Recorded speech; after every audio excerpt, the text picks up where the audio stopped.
Okay, so sorry, I'm in school right now. I'm in university, so I got a lot going on. But I think you said you believe that there is some sort of agenda that is causing hypersexualization of society, socially engineered, things like socially engineered increased LGBTQ rates and birth rates, etc. So you're absolutely right.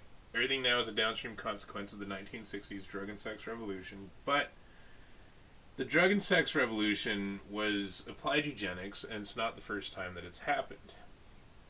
Berlin, Weimar period Berlin specifically, is another good example of this.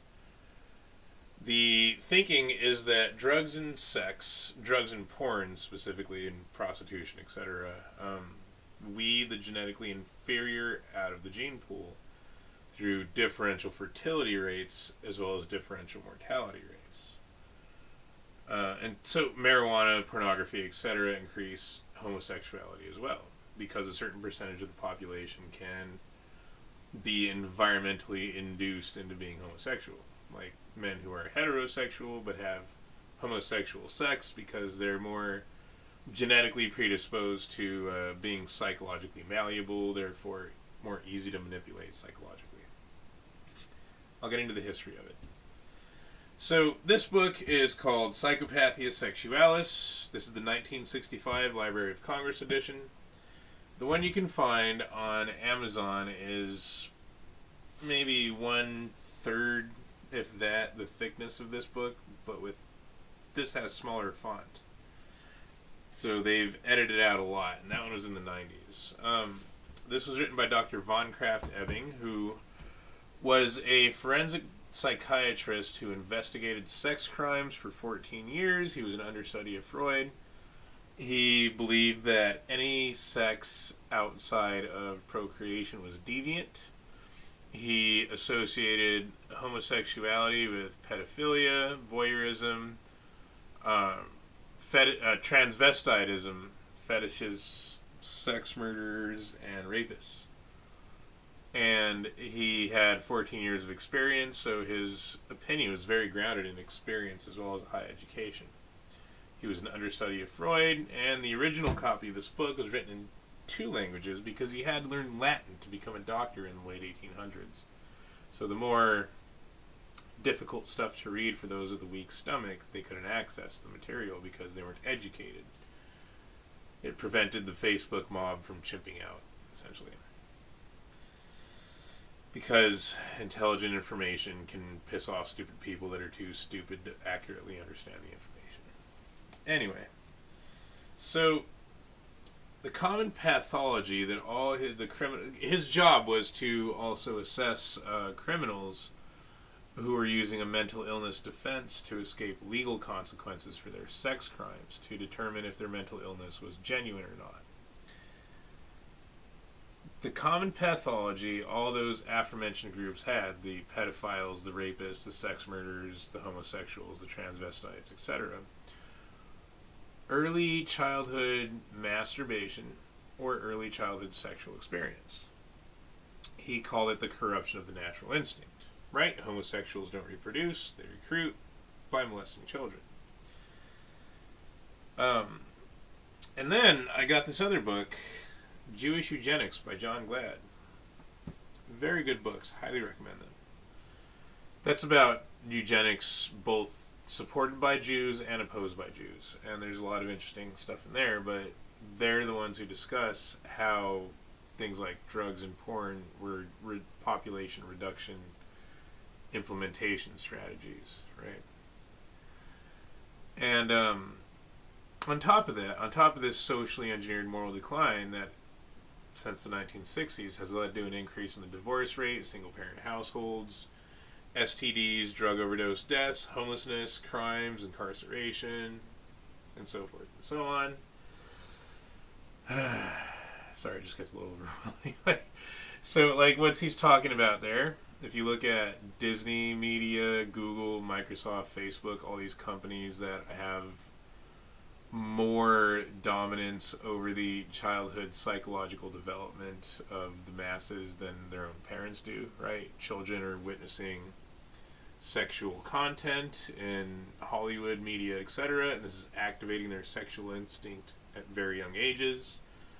So the current statistics are showing that girls are starting their periods and losing their virginities at younger and younger ages, and this causes less success with marriage later on in life and having children, etc.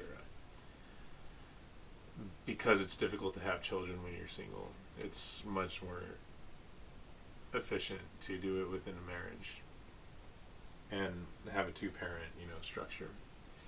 Which, yes, monogamy has been socially engineered to decline. We are in a socially engineered moral decline, a hypersexualized hookup culture of drug abuse and addiction by people who own the media. It's almost like the CIA, the deep state, Illuminati, whatever you want to call them, took this data and they could have socially engineered the opposite.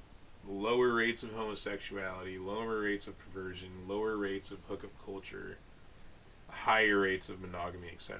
And they did the opposite, right? Instead of regulating companies like Google and Facebook and all the, Microsoft, etc., Disney, to not allow sexual content in Hollywood and TikTok and so forth and so on, they poured gasoline on fire, essentially. But there's also the accelerated puberty hypothesis. And the accelerated puberty hypothesis is, interestingly enough, I used to Google that when I needed to cite it as a source, and I would get the data that I saw it, and now it's being suppressed because Google results are very manipulated.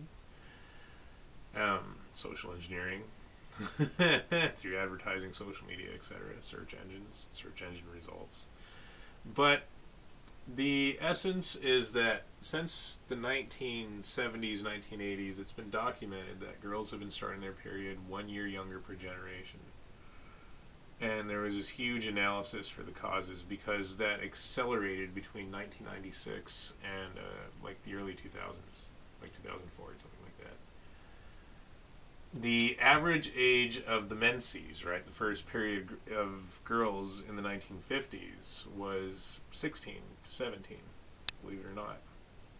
And I think that's because America was 90% white and Christian in the 1950s. And then the 1960s, of course, you had all kinds of anti-morality, drug and sex revolution, you had pornography, marijuana culture, etc. Marijuana is a big part of this, but it's not the only causal component.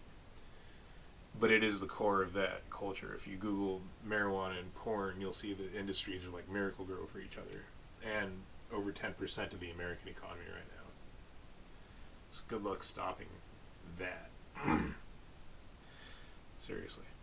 Anyway, other environmental contributing factors to the decline in menses age, I think now the average age of puberty for American girls is 6 to 8 years old, maybe 10.